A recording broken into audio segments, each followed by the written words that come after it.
बिस्मिल्लाहिर्रहमानिर्रहीम। हज़रत क़ारी अब्दुर्रहमान साहब रहमतुल्लाह अलैह, जिनका भी हज़रत तज़किरा फरमा रहे थे, एक दफ़ा मौलाना मोहम्मद अली मुंगेरी रहमतुल्लाह अलैह ने क़ारी अब्दुर्रहमान को अपने यहाँ खानक़ाह में ठहराया। फ़ज्र के वक्त मौलाना मुंगेरी ने आपको कमरे में बुलाया कि चाय पिएंगे। फरमाया, क़ारी साहब चाय तैयार हो रही है, आप एक रुकू सुना दें। क़ारी साहब ने शुरू किया तो मौलाना मुंगेरी साहब रहमतुल्लाह अलैह पर रिक्कत तारी हो गई। फरमाया, दूसरा रुकू सुनाएं। दोनों रोते रहे। बाहर एक दुनिया बैठी थी, सारे रो रहे थे और ये सिलसिला दिन के 12:30 बजे तक चलता रहा। चाय पीने की नौबत नहीं आई। 1930 में क़ारी अब्दुर्रहमान साहब का इंतकाल हो गया और लखनऊ में दफनाए गए।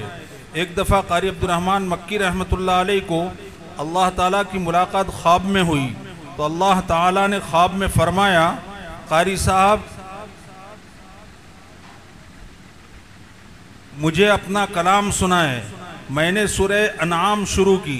जब इस आयत पर पहुँचा, वहुवल क़ाहिरु फ़ौक़ इबादी, तो अल्लाह ताला ने मुझे लुक़मा दिया कि क़ारी साहब अब मैं आपके सामने हूँ, यूँ पढ़ो, व अंतल क़ाहिरु फ़ौक़ इबादिक।